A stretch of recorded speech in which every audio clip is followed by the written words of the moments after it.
شروع کرتی ہوں اللہ تعالیٰ کے نام سے جو بڑا مہربان اور نہایت رحم کرنے والا ہے۔ سامعین حضرات، آپ کی سماعتوں کے حوالے ہے در یتیم کا وہ باب جس کا عنوان ہے قاتل غلام بن گیا۔ بدر میں قریش کی شکست کی خبر جو پہنچی تو تمام مکہ شور ماتم سے ہل گیا۔ ہر شخص متاثر اور ملول تھا۔ ہر طرف اس جنگ کی باتیں اور تذکرے ہوتے۔ اس ہزیمت کا سب کو انتہائی ملال تھا۔ وہب کا بیٹا عمیر پیغمبر اسلام اور مسلمانوں کی دشمنی میں پیش تھا۔ وہ اور اس کا دوست صفوان بن امیہ دونوں ایک جگہ بیٹھ کر مقتولین بدر کا ماتم کر رہے تھے۔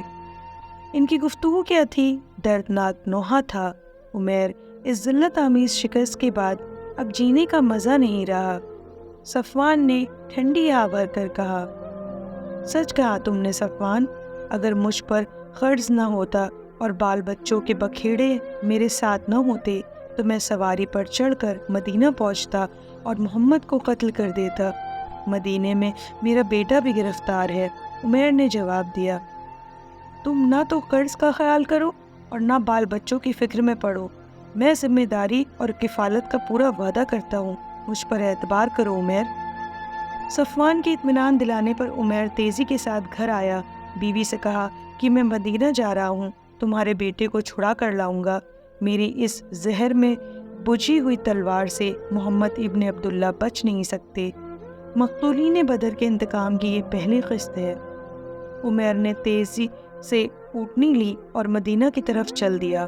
راستے میں کہیں کہیں تھوڑی سی دیر کے لیے ٹھہرتا اور ذرا سا سستا کر اور تازہ دم ہو کر پھر چل پڑتا۔ وہ جلد سے جلد مدینہ پہنچ جانا چاہتا تھا۔ زہر آلود تلوار کو بار بار دیکھتا اور دل ہی دل میں خوش ہوتا کہ اس کے ایک ہی وار میں نعوذ باللہ محمد کا کام تمام ہو جائے گا۔ تلوار کی باڑ پہلے ہی سے تیز تھی۔ میں نے زہر میں بجھا کر اسے موت کا قاصد بنا دیا ہے۔ اس کا ذرا سا گھاؤ دشمن کو موت کا راستہ دکھا دے گا۔ عمیر مدینہ آیا تو حضرت عمر سے راہ میں ملاقات ہوئی۔ عمر فاروق اس کے دیوروں ہی سے تاڑ گئے کہ یہ مکہ سے کوئی برا ارادہ لے کر آیا ہے۔ عمر نے اس کی گردن دبوچ لی اور اسی عالم میں اسے لے کر دربار رسالت میں پہنچے۔ حضور نے فرمایا، عمر اس شخص کو چھوڑ دو۔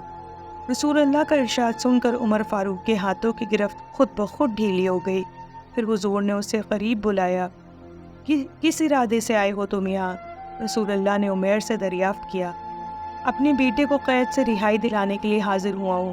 عمیر نے جواب دیا، تو پھر یہ تلوار تمہاری گردن میں کیوں لٹکی ہوئی ہے؟ رسول اللہ نے پوچھا، ہماری تلواریں بدر میں کس کام آئیں جو؟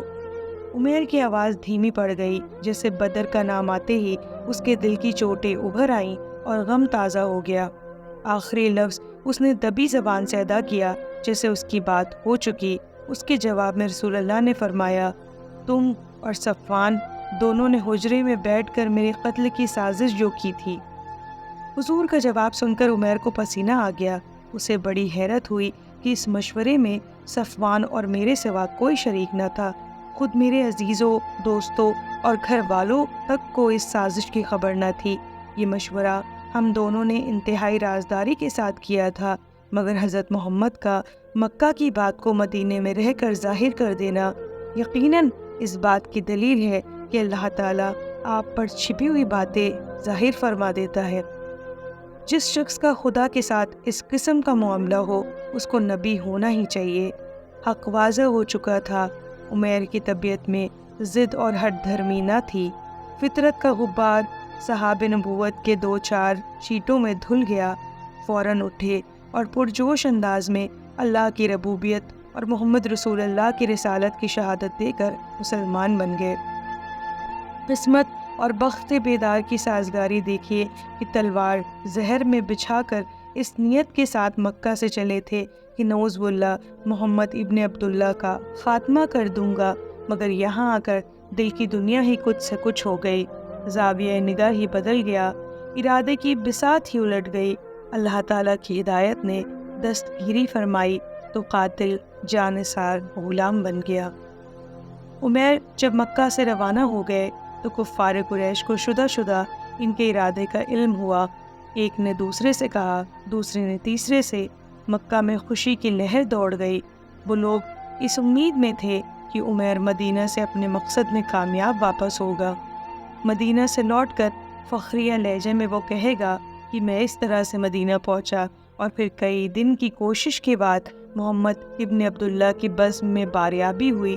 اس کے بعد کمال ہوشیاری کے ساتھ محمد کو قتل کر دیا۔ میری تلوار کو سونگ کر دیکھو، بنو ہاشم کے خون کی بو آ رہی ہے۔ جب میں چلا ہوں تو مدینے میں ماتم بپا تھا۔ خطاب کا بیٹا عمر جیسا بہادر انسان بھی زنان یہود کی طرح پھوٹ پھوٹ کر رو رہا تھا۔ مدینہ منورہ سے مکہ میں قافلے آتے جاتے رہتے تھے۔ لوگ منتظر تھے کہ عمیر اپنے ارادے کو پورا کر کے نہ جانے کس قافلے کے ساتھ واپس آتا ہے، یہ تنہا لوٹتا ہے۔ مدینے کی طرف سے کوئی شخص آتا، کفار قریش اس سے پوچھتے کہ مدینے کی کوئی نئی خبر تو سناؤ۔ وہ اچھی طرح جانتے تھے کہ محمد ابن عبداللہ کے قتل کی خبر چھپ نہیں سکتی۔ مدینہ کے آس پاس کی آبادیوں میں بجلی کی طرح یہ خبر پہنچے گی۔ آنے والے کہتے کہ بھائیو، ہم نے تو کوئی بات نہیں سنی، بس سب سے زیادہ نئی اور تازہ بات یہی ہے، مدینہ میں مسلمانوں کی تعداد بڑھتی جا رہی ہے، اور وہ بیج جسے مکہ کی زمین میں جمنے نہ دیا گیا، مدینہ میں برگ و بار لا رہا ہے۔ آخر ایک دن مدینے سے خبر آئی، مکہ والوں کے لیے انتہائی غمناک اور دل توڑ دینے والی خبر۔ کہنے والے نے کہا کہ اے حال قریش، عمیر تو یہاں سے جا کر مسلمان ہو گیا۔ تم لوگ خواہ مخواہ ہوائی قلعے اور خیالی قصر تیار کر رہے ہو۔ قریش اس خبر کو سن کر ہکا بکا رہ گئے، جیسے ان کے جسموں میں لہو ایک پانی بن گیا۔ توقع کے خلاف جب کوئی بات ظہور میں آتی ہے تو آدمی متاثر ہوئے بغیر نہیں رہ سکتا۔ کوئی بوڑھا شیخ قبیلہ تو اپنی داڑھی کو بار بار مٹھی میں پکڑتا اور چھوڑ دیتا۔ جھنجھلاہٹ نے پیوروں کو انتہائی روکھا بنا دیا تھا۔ آج سے پہلے وہ عمیر کی شان میں قصیدے پڑھتے تھے کہ عمیر کا خاندان سدا سے بہادر اور غیرت مند رہا ہے۔ اس کے پردادا نے شام کی سرحد پر تنہا تنہا ڈاکوؤں کی ٹولی کا مقابلہ کیا اور ان کو نیچا دکھایا، مگر اس خبر کے سنتے ہی عمیر کی تمام خوبیاں ان کی نگاہ میں عیبوں اور برائیوں میں بدل گئی۔ کل تک جس کی اچھائی اور بڑائی کے مناقب بیان کیے جاتے تھے، آج اس کے بارے میں کہا جانے لگا کہ ابن عمیر کا خاندان قریش کے لیے باعث ننگ ہے۔ اس کے آباء و اجداد لڑائیوں میں عورتوں کے لیے کجاؤ کی آڑ میں پناہ لیا کرتے تھے۔ ایسے بزدل خاندان کے آدمی سے بہادری اور جرأت کی کیا امید ہو سکتی تھی؟ ہم تو پہلے ہی جانتے تھے کہ یہ اوچھا آدمی کچھ کرے گا ورے گا نہیں۔ ہمارا خیال صحیح نکلا۔ بہت شکریہ۔ جلد ملتے ہیں ایک نئے باب کے ساتھ۔ تب تک کے لیے سنتے رہیے، خوش رہیے، پیار بانٹیے۔